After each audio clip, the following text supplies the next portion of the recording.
ਬੱਚਿਓ ਅੱਜ ਦੇ ਇਸ MA 4 ਸਮੈਸਟਰ ਦੇ ਲੈਕਚਰ ਦੇ ਵਿੱਚ ਤੁਹਾਡਾ ਸਵਾਗਤ ਹੈ। ਅਸੀਂ ਪਿਛਲੇ 5 ਲੈਕਚਰਾਂ ਦੇ ਵਿੱਚ ਪੋਸਟ ਮਾਡਰਨਿਜ਼ਮ ਦਾ ਜਿਹੜਾ ਟੌਪਿਕ ਹੈ ਉਸ ਨੂੰ ਜਿਹੜਾ ਹੈਗਾ ਡਿਸਕਸ ਜਿਹੜਾ ਹੈਗਾ ਕੀਤਾ ਹੈ। ਠੀਕ ਹੈ ਜੀ। ਹੁਣ ਪੋਸਟ ਮਾਡਰਨਿਸਟ ਥਿੰਕਰਸ ਜਾਂ ਪੋਸਟ ਮਾਡਰਨਿਜ਼ਮ ਮੈਂ ਤੁਹਾਨੂੰ ਕੱਲ ਵੀ ਦੱਸਿਆ ਸੀਗਾ ਕਿ ਪੋਸਟ ਮਾਡਰਨਿਜ਼ਮ ਦੀ ਜਦੋਂ ਗੱਲ ਹੁੰਦੀ ਹੈ ਇਹਦਾ ਜਿਹੜਾ ਸੰਬੰਧ ਹੈ ਆਰਕੀਟੈਕਚਰ ਦੇ ਨਾਲ ਹੈ। ਠੀਕ ਹੈ ਜੀ। ਇਹਦਾ ਸੰਬੰਧ ਫਿਰ ਆਰਟ ਦੇ ਨਾਲ ਹੈ, ਫਿਰ ਲਿਟਰੇਚਰ ਦੇ ਨਾਲ ਹੈ, ਸਾਹਿਤ ਦੇ ਨਾਲ ਹੈ, ਫਿਰ ਸਮਾਜ ਸ਼ਾਸਤਰ ਦੇ ਨਾਲ ਹੈ, ਫਿਰ ਫਿਲਾਸਫੀ ਦੇ ਨਾਲ ਹੈ, ਫਿਰ ਪੋਲੀਟੀਕਲ ਸਾਇੰਸ ਦੇ ਨਾਲ ਵੀ ਹੈ। ਸੋ ਮੈਂ ਕੱਲ ਵੀ ਤੁਹਾਨੂੰ ਦੱਸਿਆ ਸੀਗਾ ਕਿ ਜਦੋਂ ਅਸੀਂ ਪੋਸਟ ਮਾਡਰਨਿਜ਼ਮ ਜਾਂ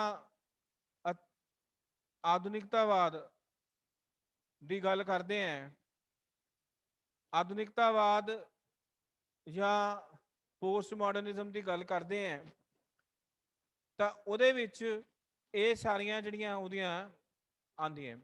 ਫਿਰ ਜਿਹੜੇ ਵੱਖ-ਵੱਖ ਵਿਚਾਰਕ ਹੈਗੇ ਆ ਉਹਨਾਂ ਨੇ ਆਪਣੀ ਥਾਟ ਦੇ ਵਿੱਚ ਜਾਂ ਆਪਣੇ ਵਿਚਾਰਾਂ ਦੇ ਵਿੱਚ ਜਿਹੜੇ ਪੋਸਟ ਮਾਡਰਨਿਸਟ ਥਿੰਕਰਸ ਹੈ ਉਹਨਾਂ ਨੇ ਇਹ ਸਾਰੀਆਂ ਗੱਲਾਂ ਦੇ ਵਿੱਚ ਕੁਝ ਵਰਡਸ ਯੂਜ਼ ਕੀਤੇ।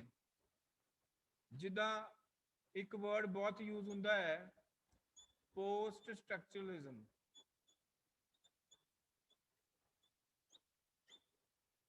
ਠੀਕ ਹੈ ਜੀ। ਇੱਕ ਵਰਡ ਇਹ ਯੂਜ਼ ਹੁੰਦਾ, ਇੱਕ ਵਰਡ ਯੂਜ਼ ਹੁੰਦਾ ਡੀਕਨਸਟਰਕਸ਼ਨ।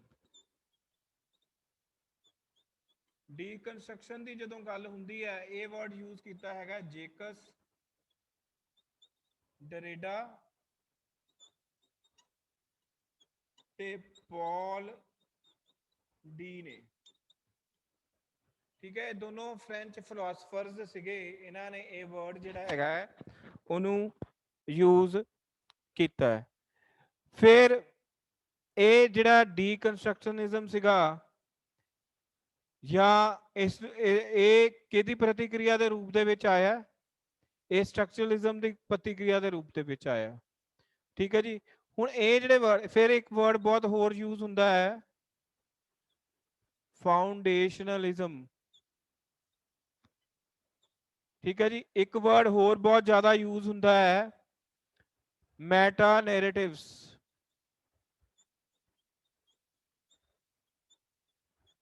ਫਿਰ ਇੱਕ ਵਰਡ ਯੂਜ਼ ਹੁੰਦਾ ਨੈਰੇਟਿਵਸ। ਠੀਕ ਹੈ ਜੀ। ਇਹ ਜਿਹੜੇ ਸਾਰੇ ਵਰਡਸ ਮੈਂ ਤੁਹਾਨੂੰ ਦੱਸ ਰਿਹਾ ਹਾਂ, ਇਹ ਜਿਹੜੇ ਸਾਰੇ ਸ਼ਬਦ ਮੈਂ ਤੁਹਾਨੂੰ ਦੱਸ ਰਿਹਾ ਹਾਂ, ਜਿਹੜੇ ਇਹਨਾਂ ਦਾ ਪ੍ਰਯੋਗ ਹੈਗਾ ਹੈ ਉਹ ਵੱਖ-ਵੱਖ ਜਿਹੜੇ ਪੋਸਟ ਮਾਡਰਨਿਸਟ ਥਿੰਕਰਸ ਨੇ ਉਹਨਾਂ ਨੇ ਆਪਣੀਆਂ ਲੇਖਣੀਆਂ ਦੇ ਵਿੱਚ ਕੀਤਾ ਹੈ। ਉਹਨਾਂ ਨੇ ਜਿਹੜੀਆਂ ਕਿਤਾਬਾਂ ਲਿਖੀਆਂ ਜਾਂ ਉਹਨਾਂ ਨੇ ਜਿਹੜੇ ਰਿਸਰਚ ਪੇਪਰ ਲਿਖੇ ਜਾਂ ਹੋਰ ਕੁਝ ਮਟੀਰੀਅਲ ਜਿਹੜਾ ਵੀ ਲਿਖਿਆ ਉਹਦੇ ਵਿੱਚ ਇਹਦੀ ਵਰਤੋਂ ਜਿਹੜੀ ਹੈ ਕੀਤੀ ਹੋਈ ਹੈ। ਠੀਕ ਹੈ ਜੀ। ਲਾਸਟ ਲੈਕਚਰ ਦੇ ਵਿੱਚ ਅਸੀਂ ਜਿਹੜਾ ਹੈਗਾ ਮਾਈਕਲ ਫੂਕੋ ਦਾ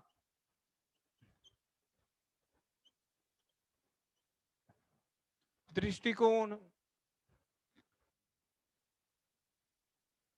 ਡਿਸਕਸ ਕੀਤਾ ਸੀ ਸ਼ਕਤੀ ਦੇ ਸੰਦਰਭ ਦੇ ਵਿੱਚ।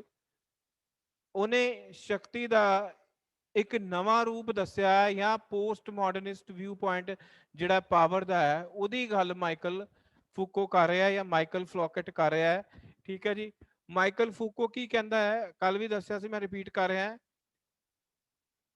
ਜਿਸ ਵਿਅਕਤੀ ਕੋਲ ਨੌਲੇਜ ਹੈ, ਜਿਸ ਵਿਅਕਤੀ ਕੋਲ ਨੌਲੇਜ ਹੈ ਉਹਦੇ ਕੋਲ ਹੀ ਪਾਵਰ ਹੈ। ਠੀਕ ਹੈ। ਦੂਸਰੀ ਗੱਲ ਮਾਈਕਲ ਫੂਕੋ ਕਹਿ ਰਿਹਾ ਹੈ ਕਿ power is generated through power is generated through knowledge। और ਜਿਹੜੀ ਪਾਵਰ ਉਹ ਜਿੰਨੀ ਵੀ ਹਿਊਮਨ ਗਤੀਵਿਧੀ ਹੋ ਰਹੀ ਹੈ ਉਹ ਪ੍ਰਭਾਵਿਤ ਕਰ ਰਹੀ ਹੈ। ਪਾਵਰ ਦਾ ਜਿਹੜਾ ਪ੍ਰਭਾਵ ਇੰਨਾ ਜ਼ਿਆਦਾ ਹੈ ਉਹ ਵਿਅਕਤੀ ਦੀਆਂ ਗਤੀਵਿਧੀਆਂ ਨੂੰ ਨਿਯੰਤਰਿਤ ਵੀ ਕਰ ਰਹੀ ਹੈ ਔਰ ਵਿਅਕਤੀ ਦੀਆਂ ਗਤੀਵਿਧੀਆਂ ਨੂੰ ਜਿਹੜਾ ਬਹੁਤ ਜ਼ਿਆਦਾ ਤੁਸੀਂ ਕਹਿ ਲਓ ਪ੍ਰਭਾਵਿਤ ਵੀ ਕਰ ਰਹੀ ਹੈ ਔਰ ਪਾਵਰ ਨੂੰ ਜਿਹੜਾ ਹੈ ਆਪਣੇ ਆਸ-ਪਾਸ ਮੰਨਦਾ ਹੈ, ਉਹ ਪਾਵਰ ਨੂੰ ਸਰਵ ਵਿਆਪਕ ਮੰਨਦਾ ਹੈ, ਉਹ ਪਾਵਰ ਨੂੰ ਜਿਹੜਾ ਹੈ ਗਿਆਨ ਦੇ ਨਾਲ ਜੋੜਦਾ ਹੈ ਔਰ ਜਿਹਦੇ ਕੋਲ ਗਿਆਨ ਹੈ ਉਹਦੇ ਕੋਲ ਹੀ ਸ਼ਕਤੀ ਹੈ। ਸੋ ਜਿਹੜਾ ਇਹਨੂੰ ਆਪਾਂ ਉੱਤਰ ਆਧੁਨਿਕਤਾਵਾਦ ਨਾਲ ਕਿਸ ਤਰ੍ਹਾਂ ਜੋੜਦੇ ਆ, ਇਸ ਨੂੰ ਆਪਾਂ ਉੱਤਰ ਆਧੁਨਿਕਤਾਵਾਦ ਨਾਲ ਇਸ ਤਰ੍ਹਾਂ ਜੋੜਦੇ ਆ ਕਿ ਉੱਤਰ ਆਧੁਨਿਕਤਾਵਾਦ ਦੋ ਗੱਲਾਂ ਕਰਦਾ ਹੈ। ਠੀਕ ਹੈ, ਪਹਿਲੀ ਗੱਲ ਉਹ ਆਧੁਨਿਕਤਾਵਾਦ ਦੇ ਵਿੱਚ ਜੋ ਵੀ ਚਰਚਾ ਹੋਈ ਉਹਨੂੰ ਰਿਜੈਕਟ ਕਰਦਾ ਹੈ, ਉਹਨੂੰ ਡੀਕਨਸਟਰਕਟ ਕਰਦਾ ਹੈ, ਚਾਹੇ ਉਹ ਗਲੋਬਲਾਈਜੇਸ਼ਨ ਦੀ ਗੱਲ ਹੋਏ, ਚਾਹੇ ਉਹ এনवायरमेंट ਪੋਲਿਊਸ਼ਨ ਦੀ ਗੱਲ ਹੋਏ, ਚਾਹੇ ਉਹ ਹੋਰ ਕੋਈ ਗੱਲ ਹੋਏ, ਇਹ ਸਾਰੀਆਂ ਜਿਹੜੀਆਂ ਚੀਜ਼ਾਂ ਹੈ ਉਹਨੂੰ ਜਿਹੜਾ ਹੈਗਾ ਡੀਕਨਸਟਰਕਟ ਜਿਹੜਾ ਹੈ ਮਤਲਬ ਕਿ ਉਹਨੂੰ ਨਕਾਰਦਾ ਹੈ। ਸੋ ਇਸ ਤਰ੍ਹਾਂ ਜਿਹੜਾ ਪੋਸਟ ਮਾਡਰਨਿਜ਼ਮ ਹੈ, ਅਗਰ ਅਸੀਂ ਮਾਈਕਲ ਫੂਕੋ ਦੀ ਗੱਲ ਕਰੀਏ ਉਸ ਸੰਦਰਭ ਦੇ ਵਿੱਚ ਜਿਹੜਾ ਪੁਰਾਣਾ ਸ਼ਕਤੀ ਦਾ ਵਿਚਾਰ ਸੀ ਉਹਨੂੰ ਵੀ ਨਕਾਰਦਾ ਹੈ, ਉਹਦਾ ਵੀ ਆਲੋਚਨਾ ਕਰਦਾ ਹੈ, ਉਹਦਾ ਵੀ ਖੰਡਨ ਕਰਦਾ ਹੈ ਔਰ ਉਹਨੂੰ ਵੀ ਪੂਰੀ ਤਰ੍ਹਾਂ ਨਾਲ ਜਿਹੜਾ ਹੈ ਉਹਨੂੰ ਨਕਾਰਦਾ। ਹੁਣ 올ਡ ਕਨਸੈਪਟ ਆਫ ਪਾਵਰ ਕੀ ਸੀਗਾ? Power is related to controlling ਦੀ ਐਕਟੀਵਿਟੀਜ਼ ਆਫ ਅਦਰ ਪਰਸਨ। ਜਿਹੜਾ ਪੁਰਾਣਾ ਕਨਸੈਪਟ ਸੀਗਾ ਪਾਵਰ ਦਾ, ਉਹਦੇ ਵਿੱਚ ਮੰਨ ਲਓ A ਵਿਅਕਤੀ ਹੈ, ਇਹ B ਵਿਅਕਤੀ ਹੈ, ਜਿਹੜਾ A ਵਿਅਕਤੀ ਹੈ ਉਹਦੇ ਕੋਲ ਕੀ ਹੈ? ਯੋਗਿਤਾ ਹੈ, ਕੈਪੈਸਿਟੀ ਹੈ। ਠੀਕ ਹੈ, B ਵਿਅਕਤੀ ਜਿਹੜਾ ਹੈਗਾ ਹੈ, B ਵਿਅਕਤੀ ਕੋਲ ਕੈਪੈਸਿਟੀ ਨਹੀਂ ਹੈ, B ਵਿਅਕਤੀ ਜਿਹੜਾ ਹੈ ਉਹਦੇ ਕੋਲ ਕੈਪੈਸਿਟੀ ਨਹੀਂ ਹੈ। ਠੀਕ ਹੈ, ਇਸ ਕਰਕੇ ਜਿਹੜਾ A ਵਿਅਕਤੀ ਕੋਲ ਹੈ ਉਹ ਯੋਗਿਤਾ ਹੈ, ਇਸ ਕਰਕੇ ਉਹ B ਵਿਅਕਤੀ ਦੀਆਂ ਜਿਹੜੀਆਂ ਗਤੀਵਿਧੀਆਂ ਉਹਨੂੰ ਕੰਟਰੋਲ ਕਰ ਰਿਹਾ। ਜਿੱਦਾਂ ਫੋਰ ਐਗਜ਼ਾਮਪਲ ਪੁਰਾਣੇ ਸਮੇਂ ਦੇ ਵਿੱਚ ਰਾਜੇ ਜਿਹੜੇ ਹੈ ਰਾਜ ਕਰਦੇ ਹੁੰਦੇ ਸੀ ਔਰ ਉਹ ਰਾਜ ਜਿਹੜੇ ਰਾਜ ਕਰਦੇ ਸੀ ਉਹ ਸੈਨਿਕ ਸ਼ਕਤੀ ਦੇ ਬਲ ਉੱਤੇ ਕਰਦੇ ਹੁੰਦੇ ਸੀ। ਮਤਲਬ ਉਸ ਰਾਜੇ ਨੂੰ ਸ਼ਕਤੀਸ਼ਾਲੀ ਮੰਨਿਆ ਜਾਂਦਾ ਸੀ ਜਿਹੜਾ ਆਪਣਾ ਰਾਜ ਵਿਸਤਾਰ ਕਰਦਾ ਸੀ, ਜਿਹੜਾ ਆਪਣਾ ਜਿਹੜਾ ਹੈ ਜ਼ਿਆਦਾ ਤੋਂ ਜ਼ਿਆਦਾ ਭੂਮੀ ਨੂੰ ਆਪਣੇ ਰਾਜ ਦੇ ਵਿੱਚ ਮਿਲਾਉਂਦਾ ਸੀ। ਸੋ ਉਹ ਕਿਸ ਤਰ੍ਹਾਂ ਕਰਦਾ ਸੀ ਚੀਜ਼? ਉਹ ਪਾਵਰ ਦੇ ਜ਼ਰੀਏ ਕਰਦਾ ਸੀ, ਸ਼ਕਤੀ ਦੇ ਜ਼ਰੀਏ ਕਰਦਾ ਸੀ। ਸੋ ਇੱਕ ਹੋਰ ਵਿਊ ਪੁਆਇੰਟ ਸੀਗਾ ਪੁਰਾਣੇ ਸਮੇਂ ਦੇ ਵਿੱਚ, power exist in the hands of powerful। ਠੀਕ ਹੈ, ਮੈਂ ਦੁਬਾਰਾ ਤੁਹਾਨੂੰ ਦੱਸ ਰਿਹਾ ਕਿਉਂਕਿ ਥੋੜੀਆਂ ਜਿਹੀਆਂ ਟੈਕਨੀਕਲ ਚੀਜ਼ਾਂ ਹੈਗੀਆਂ ਇਸ ਕਰਕੇ ਮੈਂ ਦੁਬਾਰਾ ਦੱਸ ਰਿਹਾ। ਸੋ ਇੱਕ ਹੋਰ ਗੱਲ ਕਰ ਰਿਹਾ ਹੈ ਇੱਥੇ ਮਾਈਕਲ ਫੂਕੋ। ਜਦੋਂ ਆਪਾਂ ਕੱਲ ਇਹ ਵਾਲਾ ਮਾਈਕਲ ਫੂਕੋ ਦਾ ਜਿਹੜਾ ਪਾਵਰ ਦਾ ਕਨਸੈਪਟ, ਉਹਦੇ ਤਿੰਨ ਗੱਲਾਂ ਦੀ ਗੱਲ ਕੀਤੀ ਆ। ਉਹਨੇ ਇੱਕ ਕਿਤਾਬ ਲਿਖੀ ਸੀ ਆਰਕੋਲੋਜੀ ਆਫ ਪਾਵਰ। ਉਹਦੇ ਵਿੱਚ ਉਹ ਤਿੰਨ ਗੱਲਾਂ ਕਰ ਰਿਹਾ ਹੈ। ਇੱਕ ਗਿਆਨ ਦੀ ਗੱਲ ਕਰ ਰਿਹਾ, ਨੌਲੇਜ ਦੀ ਜਿਹੜੀ ਹੈ ਗੱਲ ਕਰ ਰਿਹਾ, ਤਿੰਨ ਗੱਲਾਂ ਕਰ ਰਿਹਾ ਇੱਥੇ ਮੈਂ ਲਿਖ ਲੈਣਾ ਉੱਪਰ। ਨੌਲੇਜ ਦੀ ਗੱਲ ਕਰ ਰਿਹਾ, ਠੀਕ ਹੈ ਜੀ, ਪਾਵਰ ਦੀ ਗੱਲ ਕਰ ਰਿਹਾ, ਸ਼ਕਤੀ ਦੀ ਗੱਲ ਕਰ ਰਿਹਾ ਔਰ ਡਿਸਕੋਰਸ ਦੀ ਗੱਲ ਕਰ ਰਿਹਾ। ਠੀਕ ਹੈ ਜੀ, ਡਿਸਕੋਰਸ ਹੁਣ ਕੀ ਹੈਗਾ?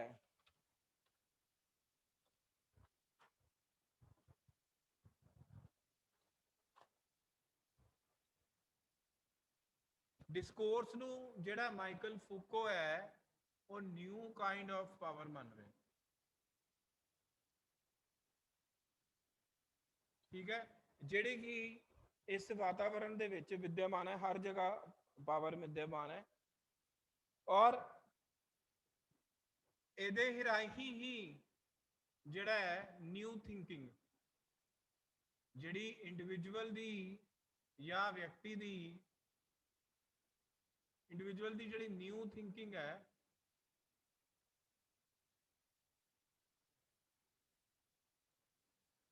ਉਹ ਇਮਰਜ ਹੋ ਰਹੀ ਹੈ। New thinking emerge.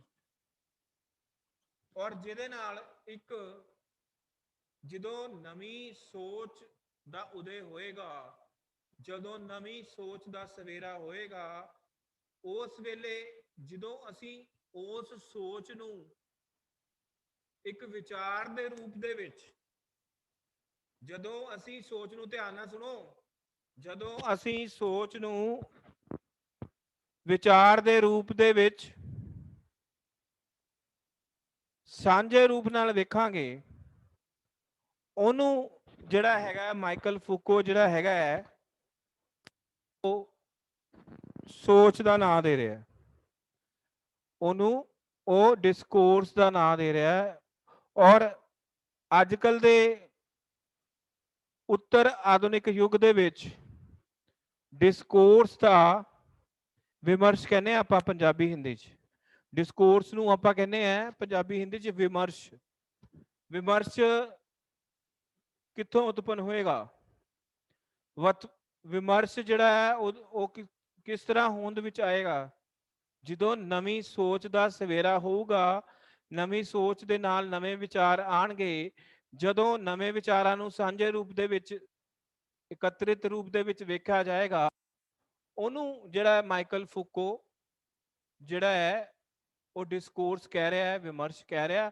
ਔਰ ਵਿਮਰਸ਼ ਵੀ ਉਹ ਕਹਿੰਦਾ ਹੈ ਵਿਮਰਸ਼ ਪਰਾਮਰਸ਼, ਠੀਕ ਹੈ, ਵਿਮਰਸ਼ ਪਰਾਮਰਸ਼ ਗਿਆਨ ਔਰ ਸ਼ਕਤੀ। ਜਦੋਂ ਇਹਨਾਂ ਸਾਰੀਆਂ ਚੀਜ਼ਾਂ ਦਾ ਸਮਾਵੇਸ਼ ਹੋਏਗਾ ਤਾਂ ਇੱਕ ਨਵਾਂ ਜਿਹੜਾ ਹੈ ਵਿਮਰਸ਼ ਜਿਹੜਾ ਹੈ ਉਹ ਪੈਦਾ ਹੋਊਗਾ। ਉਹ ਵਿਮਰਸ਼ ਕਿੱਦਾਂ ਪੈਦਾ ਹੋਊਗਾ? ਜਿਹੜੀ ਸਮਾਜ ਵਿੱਚ ਜਿਹੜੀ ਸ਼ਕਤੀ ਮੌਜੂਦ ਹੈ ਉਹਦੇ ਦੁਆਰਾ ਜਿਹੜਾ ਹੈ ਵਿਮਰਸ਼ ਜਿਹੜਾ ਹੈਗਾ ਉਹ ਪੈਦਾ ਹੋਊਗਾ। ਅੱਛਾ, ਇੱਥੇ ਜਿਹੜਾ ਹੈਗਾ ਮਾਈਕਲ ਫੂਕੋ ਦੇ ਜਿਹੜੇ ਵਿਚਾਰ ਹੈ, ਜਿੰਨੇ ਸਾਡੇ ਪੋਸਟ ਮਾਡਰਨਿਜ਼ਮ ਦੇ ਨਾਲ ਰਿਲੇਟਡ ਹੈ ਜਾਂ ਉੱਤਰ ਆਧੁਨਿਕਤਾਵਾਦ ਦੇ ਨਾਲ ਰਿਲੇਟਡ ਹੈ, ਉਹ ਇੱਥੇ ਅਸੀਂ ਉਹਨੂੰ ਜਿਹੜਾ ਹੈਗਾ ਸਮ ਅਪ ਕਰਦੇ ਹਾਂ। ਸਮ ਅਪ ਕਿਸ ਤਰ੍ਹਾਂ ਕਰਨਾ ਆਪਾਂ? ਦੇਖੋ ਜੀ, ਪਹਿਲੀ ਗੱਲ, ਜਿਹਦੇ ਕੋਲ ਗਿਆਨ ਹੈ ਉਹਦੇ ਕੋਲ ਸ਼ਕਤੀ ਹੈ। ਗਿਆਨ ਹਰ ਜਨ ਦੇ ਵਿੱਚ ਮੌਜੂਦ ਹੈ। ਜਿਹੜਾ ਗਿਆਨ ਹੈ, ਜਿਹੜੇ ਗਿਆਨਵਰਦੀ ਵਿਅਕਤੀ ਹੈ, ਜਿਹਦੇ ਕੋਲ ਗਿਆਨ ਹੈ ਉਹਦੇ ਕੋਲ ਸ਼ਕਤੀ ਹੈ। ਸੋ ਜਿਹੜੀ ਸ਼ਕਤੀ ਹੈ ਉਹ ਮਨੁੱਖ ਦੀਆਂ ਗਤੀਵਿਧੀਆਂ ਨੂੰ ਸੰਚਲਿਤ ਕਰ ਰਹੀ ਹੈ, ਕਿਉਂਕਿ ਸ਼ਕਤੀ ਪੂਰੇ ਬ੍ਰਹਮਾਂਡ 'ਚ ਵਿਦਿਆਮਾਨ ਹੈ। ਸ਼ਕਤੀ ਜਿਹੜੀ ਹੈ ਸਰਵ ਵਿਆਪਕ ਹੈ। ਇਸ ਕਰਕੇ ਮਨੁੱਖ ਦੀ ਜਿਹੜੀ ਹਰ ਗਤੀਵਿਧੀ ਹੈ ਉਹ ਸ਼ਕਤੀ ਦੁਆਰਾ ਜਿਹੜੀ ਹੈ ਸੰਚਲਿਤ ਹੈ। ਸ਼ਕਤੀ ਦੁਆਰਾ ਉਹਨੂੰ ਸੰਚਲਿਤ ਜਿਹੜਾ ਹੈ ਕੀਤਾ ਜਿਹੜਾ ਹੈਗਾ ਜਾ ਰਿਹਾ ਹੈ। ਠੀਕ ਹੈ ਜੀ, ਸਮਝ ਗਏ? ਠੀਕ ਹੈ, ਮੈਨੂੰ ਉਮੀਦ ਹੈ ਕਿ ਤੁਸੀਂ ਜਦੋਂ ਇਹਨੂੰ ਧਿਆਨ ਨਾਲ ਸੁਣੋਗੇ ਤਾਂ ਤੁਹਾਨੂੰ ਇਹ ਗੱਲ ਜਿਹੜੀ ਹੈ ਉਹ ਸਮਝ ਆ ਜਾਊਗੀ। ਹੁਣ ਆਪਾਂ ਜਿਹੜਾ ਹੈ ਅੱਗੇ ਚਲੀਏ, ਆਪਾਂ ਹੋਰ ਇੱਕ ਦੋ ਵਿਚਾਰਕਾਂ ਦੇ ਵਿਚਾਰ ਡਿਸਕਸ ਕਰਦੇ ਹਾਂ। ਠੀਕ ਹੈ ਜੀ, ਇੱਕ ਹੋਰ ਵਿਚਾਰਕ ਹੋਇਆ ਹੈ,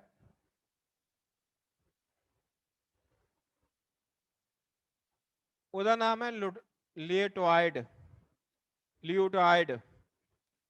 ਰਿਚਰਡ ਲਿਓਟਾਇਡ। ਠੀਕ ਹੈ ਜੀ,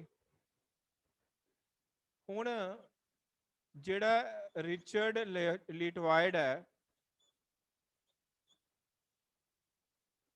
ਔਰ ਇੱਕ ਹੋਰ ਵਿਚਾਰਕ ਹੈ ਜੈਮੀਸਨ। ਠੀਕ ਹੈ ਜੀ, ਇਹ ਦੋ ਵਿਚਾਰਕ ਹੈਗੇ ਆ ਜਿਨ੍ਹਾਂ ਨੇ ਉੱਤਰ ਆਧੁਨਿਕਤਾਵਾਦ ਉੱਤੇ ਆਪਣੇ ਜਿਹੜੇ ਵਿਚਾਰ ਹੈਗੇ ਆ ਉਹ ਪ੍ਰਗਟ ਕੀਤੇ ਆ। ਹੁਣ ਇਹ ਜਿਹੜੇ ਦੋਨੋਂ ਵਿਚਾਰਕ ਹੈਗੇ ਆ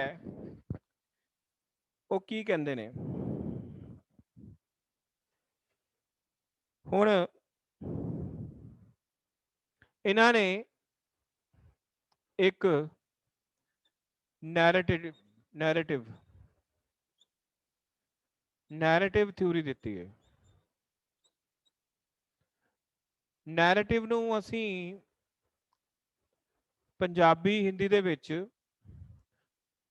ਵ੍ਰਿਤਾਂਤ ਕਵਾਂਗੇ, ਵ੍ਰਿਤਾਂਤ ਸਿਧਾਂਤ। ਹੁਣ ਵ੍ਰਿਤਾਂਤ ਸਿਧਾਂਤ ਕੀ ਹੈ? ਮਤਲਬ ਵ੍ਰਿਤਾਂਤ ਕੀ ਹੁੰਦਾ? ਇਹ ਜਿਹੜੇ ਬੱਚੇ ਨੇ ਪੰਜਾਬੀ ਲਿਟਰੇਚਰ ਪੜ੍ਹਿਆ ਹੈ ਜਾਂ ਕੋਈ ਵੀ ਕਿਸੇ ਵੀ ਤਰ੍ਹਾਂ ਦਾ ਲਿਟਰੇਚਰ ਪੜ੍ਹਿਆ, ਉਹਨਾਂ ਨੂੰ ਬਿਰਤਾਂਤ ਦਾ ਮਤਲਬ ਜਾਂ ਅਰਥ ਜਿਹੜਾ ਹੈ ਪਤਾ ਹੋਊਗਾ। ਜਿਹੜੀ ਚੀਜ਼ ਨੂੰ ਅਸੀਂ ਕਹਾਣੀ ਦੇ ਰੂਪ ਦੇ ਵਿੱਚ, ਜਿਹੜੀ ਚੀਜ਼ ਨੂੰ ਅਸੀਂ ਕਹਾਣੀ ਦੇ ਰੂਪ, ਧਿਆਨ ਨਾਲ ਸੁਣੋ, ਜਿਹੜੀ ਚੀਜ਼ ਨੂੰ ਅਸੀਂ ਕਹਾਣੀ ਦੇ ਰੂਪ ਦੇ ਵਿੱਚ ਪ੍ਰਸਤੁਤ ਕਰਦੇ ਹਾਂ ਜਾਂ ਕਿਸੇ ਦੂਸਰੇ ਵਿਅਕਤੀ ਨੂੰ ਦੱਸਿਆ ਜਾਂਦਾ ਹੈ, ਉਹਨੂੰ ਆਪਾਂ ਨੈਰੇਟਿਵ ਕਹਿੰਦੇ ਹਾਂ। ਹੁਣ ਇਹਨਾਂ ਦੋਨਾਂ ਨੇ ਨੈਰੇਟਿਵ ਥਿਊਰੀ ਦਿੱਤੀ ਹੈ। ਇਹਨਾਂ ਨੇ ਕਿਹਾ ਹੈ, ਇਹਨਾਂ ਨੇ ਕੀ ਕਿਹਾ ਹੈ,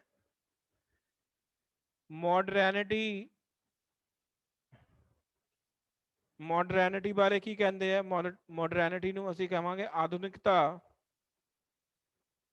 ਮੋਡਰਨਿਟੀ ਇਜ਼ ਏ ਨੈਰੇਟਿਵ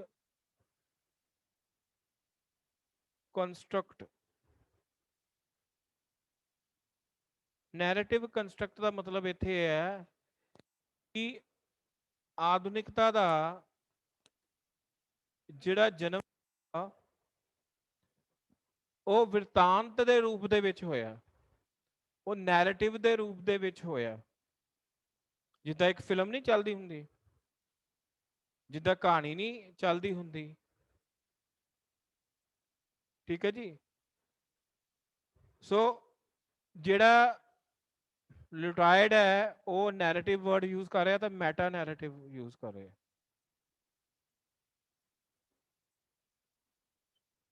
ਠੀਕ ਹੈ ਜੀ, ਇਹ ਦੋ ਗੱਲਾਂ ਉਹ ਕਰ ਰਿਹਾ। ਮੈਟਾ ਨੈਰੇਟਿਵ ਜਦੋਂ ਅਸੀਂ ਕਿਸੇ ਵਿਅਕਤੀ ਨੂੰ ਜਾਂ ਸਮਾਜ ਵਿੱਚ ਜਿਹੜੇ ਕੁਝ ਵਿਚਾਰਕ ਹੁੰਦੇ ਆ, ਜਿੱਦਾਂ ਤੁਸੀਂ ਪੁਰਾਣੇ ਪ੍ਰਾਚੀਨ ਯੂਨਾਨ ਚ ਸੋਫਿਸਟ ਟੀਚਰ ਹੁੰਦੇ ਸੀਗੇ, ਉਹ ਕੀ ਕਰਦੇ ਸੀਗੇ?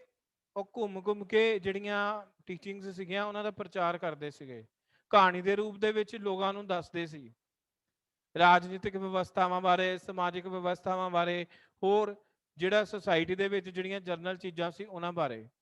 ਸੋ ਜਿਹੜਾ ਇੰਨੀ ਗੱਲ ਸਮਝਣ ਦੀ ਲੋੜ ਹੈ ਕਿ ਮੈਟਾ ਨੈਰੇਟਿਵ ਤੇ ਨੈਰੇਟਿਵ ਦੀ ਗੱਲ ਰਿਚਰਡ ਲੋਇਡ ਕਰਦਾ ਹੈ, ਔਰ ਉਹਨੇ ਜਿਹੜਾ ਹੈਗਾ ਪੋਸਟ ਮਾਡਰਨਿਜ਼ਮ ਨੂੰ ਜਾਂ ਉੱਤਰ ਆਧੁਨਿਕਤਾਵਾਦ ਨੂੰ ਇਹਦੇ ਨਾਲ, ਇਸ ਨਜ਼ਰੀਏ ਨਾਲ ਜਿਹੜਾ ਹੈਗਾ ਦੇਖਿਆ ਹੈ। ਅੱਛਾ, ਉਸ ਤੋਂ ਬਾਅਦ ਕੀ ਕਹਿੰਦਾ? Which can be drawn from political, philosophical and religious discourses which provide different versions of modernity।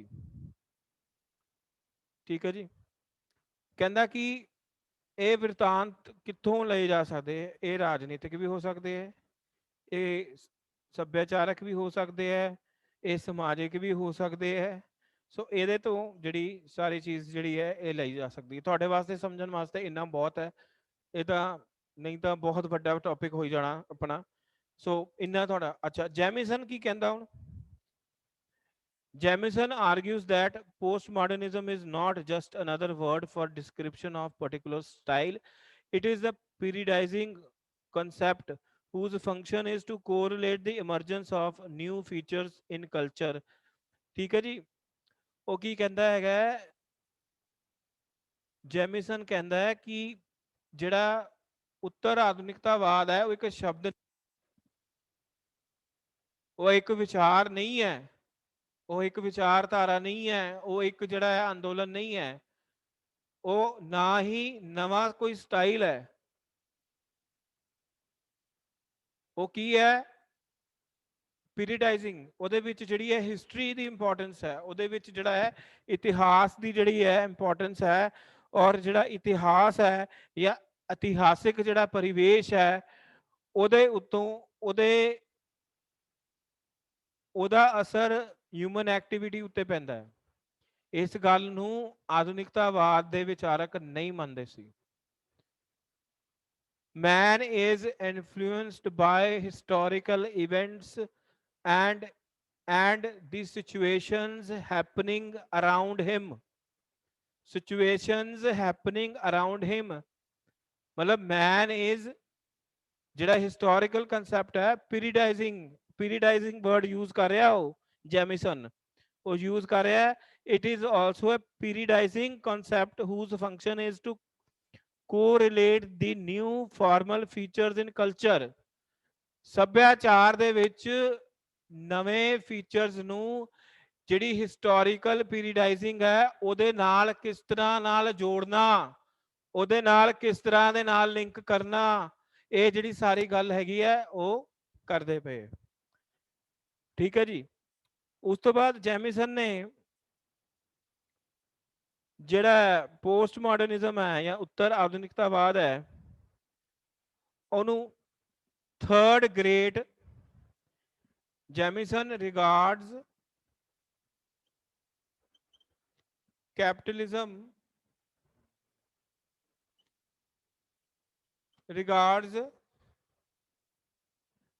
regards sorry modern ਇੱਥੇ post modernism ਆਊਗਾ। post modernism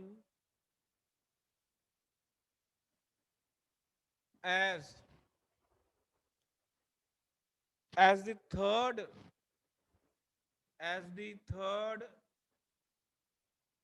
expansion of capitalism। Third expansion ਮੰਨਿਆ ਉਹਨੂੰ ਕੈਪੀਟਲਿਜ਼ਮ ਨੂੰ, ਉਹਨੇ ਜਿਹੜਾ ਹੈਗਾ ਥਰਡ ਜਿਹੜਾ ਹੈਗਾ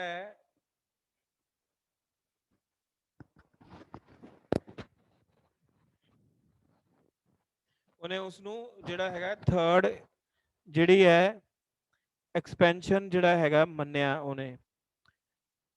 post modernism as a cultural logic of late capitalism. Cultural ਜਿਹੜਾ ਹੈ ਸੱਭਿਆਚਾਰਕ ਜਿਹੜਾ ਲੌਜਿਕ ਨੂੰ ਆਪਾਂ ਕਹਾਂਗੇ ਤਰਕ ਹੈ ਕਿਹਦਾ, ਥਰਡ ਸਟੇਜ ਆਫ ਕੈਪੀਟਲਿਜ਼ਮ ਦਾ। ਠੀਕ ਹੈ ਜੀ। ਇਹ ਦੋਨੋਂ ਵਿਚਾਰ ਸੀਗੇ, ਇੱਕ ਜੈਮਿਸਨ ਦੇ ਇੱਕ ਲੁਟਵਾਇਡ ਦੇ। ਠੀਕ ਹੈ ਜੀ। ਹੁਣ ਅੱਗੇ ਚਲੀਏ ਆਪਾਂ। ਦੋ ਵਿਚਾਰਕ ਹੋਰ ਹੋਏ ਆ, ਇਹ ਦੋਨਾਂ ਵਿਚਾਰਕਾਂ ਦੀ ਤੁਸੀਂ ਇੱਕ ਸਿਧਾਂਤ ਐਮਏ ਫਸਟ ਈਅਰ ਦੇ ਵਿੱਚ ਕੀ ਕਨਸੈਪਟ ਵਾਲੇ ਪੇਪਰ ਦੇ ਵਿੱਚ ਕੀਤਾ ਸੀ। ਅਰਨਸਟ, ਇਹ ਕਿਹੜੇ ਵਿਚਾਰਕ ਹੈਗੇ? ਅਰਨਸਟ ਲਲਾਓ ਅਤੇ ਮੁਕਾਫੇ।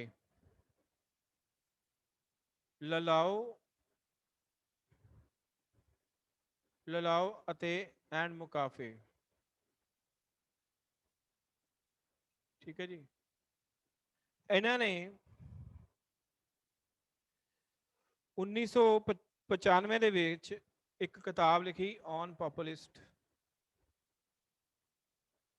1995 ਦੇ ਵਿੱਚ ਇਹ ਕਿਤਾਬ ਲਿਖੀ। ਫਿਰ ਇੱਕ ਹੋਰ ਇਹਨਾਂ ਨੇ ਕਿਤਾਬ ਲਿਖੀ, ਨਹੀਂ ਇਹ ਪੂਰੀ ਕਿਤਾਬ ਦਾ ਨਾਮ ਹੈ ਔਨ ਪੋਪੁਲਿਸਟ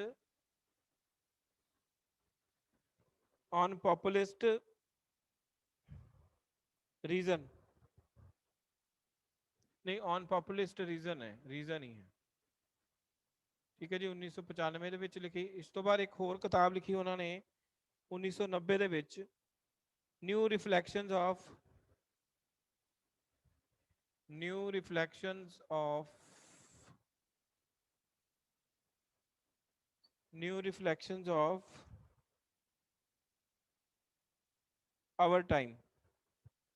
our time। ठीक है जी। our time।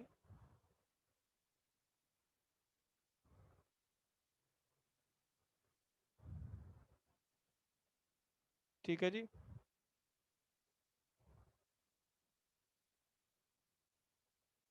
and politics and ideology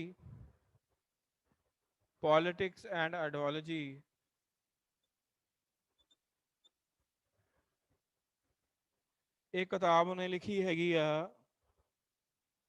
1977 ਦੇ ਵਿੱਚ। 1977 ਦੇ ਵਿੱਚ। ਔਰ ਉਸ ਤੋਂ ਬਾਅਦ ਇੱਕ ਹੋਰ ਕਿਤਾਬ ਲਿਖੀ ਇਹਨੇ,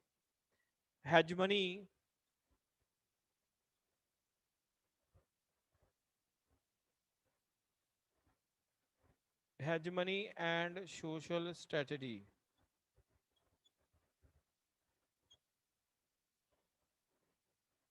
ਇਹ ਉਹਨੇ ਕਿਤਾਬ ਲਿਖੀ 1985 ਦੇ ਵਿੱਚ।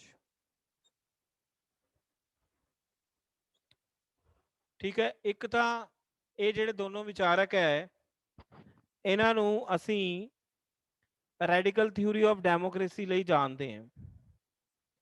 ਠੀਕ ਹੈ, ਇਹਨਾਂ ਦਾ ਜਿਹੜਾ ਮੇਨ ਵਿਚਾਰ ਹੈ ਉਹ ਇਹ ਹੈ that there are no such things as material interests but only constructed ideas about them। ਠੀਕ ਹੈ ਜੀ, ਡੀਕਨਸਟਰਕਸ਼ਨ ਦੀ ਗੱਲ ਕਰਦੇ ਆ ਮਾਰਕਸਿਜ਼ਮ ਦੇ ਵਿੱਚ।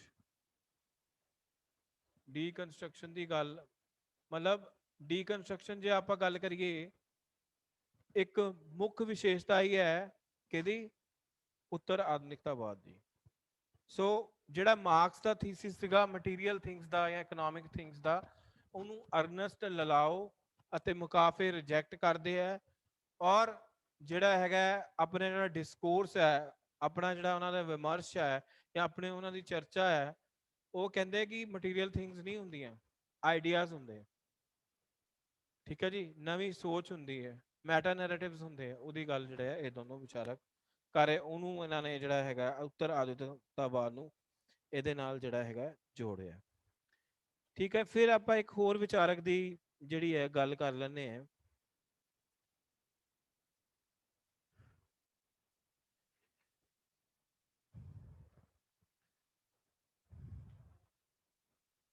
ਇੱਕ ਹੋਰ ਵਿਚਾਰਕ ਦੀ ਆਪਾਂ ਗੱਲ ਕਰ ਲੈਂਦੇ ਹਾਂ,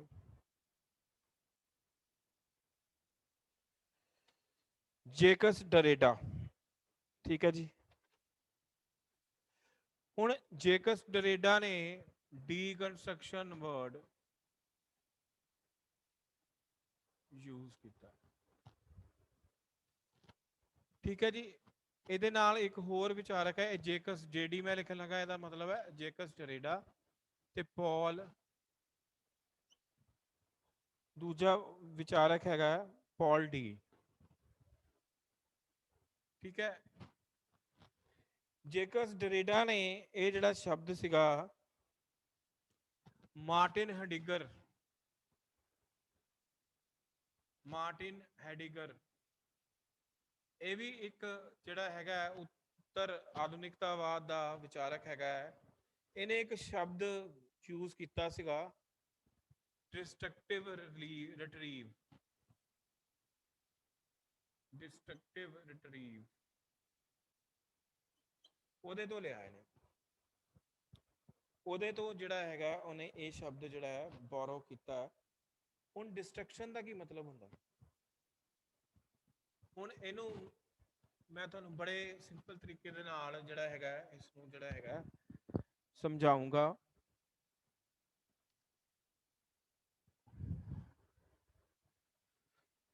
ਹੁਣ ਡੀ ਦਾ, ਹੁਣ ਕੰਸਟਰਕਸ਼ਨ ਦਾ ਮਤਲਬ ਹੁੰਦਾ ਹੈ ਜਦੋਂ ਅਸੀਂ ਕਿਸੇ ਚੀਜ਼ ਨੂੰ ਬਣਾਉਂਦੇ ਹਾਂ ਜਾਂ ਜਦੋਂ ਅਸੀਂ ਕਿਸੇ ਚੀਜ਼ ਦੀ ਸਿਰਜਣਾ ਕਰਦੇ ਹਾਂ, ਉਹਨੂੰ ਆਪਾਂ ਕਹਿੰਦੇ ਹਾਂ ਕੰਸਟਰਕਸ਼ਨ। ਠੀਕ ਹੈ ਜੀ, ਉਹਨੂੰ ਆਪਾਂ ਕੰਸਟਰਕਸ਼ਨ ਕਰਨਾ ਕਹਿ ਦਾਂਗੇ। ਡੀਕਨਸਟਰਕਸ਼ਨ ਹੋ ਗਿਆ ਫਿਰ ਜਦੋਂ ਅਸੀਂ ਕਿਸੇ ਚੀਜ਼ ਨੂੰ ਤੋੜਦੇ ਹਾਂ, ਖਤਮ ਕਰਦੇ ਹਾਂ, ਉਹਨੂੰ ਆਪਾਂ ਡੀਕਨਸਟਰਕਸ਼ਨ ਕਹਿੰਦੇ ਹਾਂ। ਸੋ ਡੀ ਪਲੱਸ ਕੰਸਟਰਕਸ਼ਨ।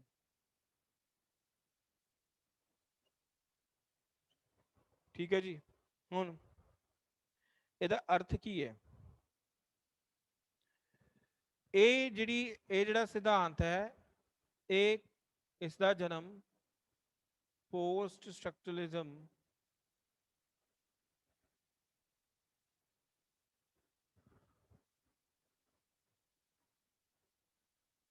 ਦੀ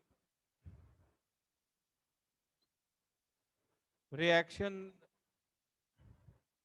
ਦੇ ਅਗੇਂਸਟ ਆਇਆ ਸੀ। ਹੁਣ ਡੀਕਨਸਟਰਕਸ਼ਨ ਦਾ ਮਤਲਬ ਹੁੰਦਾ ਹੈ ਜਦੋਂ ਅਸੀਂ ਕਿਸੇ ਵੀ ਕਿਤਾਬੀ ਚੀਜ਼ ਨੂੰ ਜਾਂ ਕਿਸੇ ਵੀ ਟੈਕਸਟ ਨੂੰ ਜਦੋਂ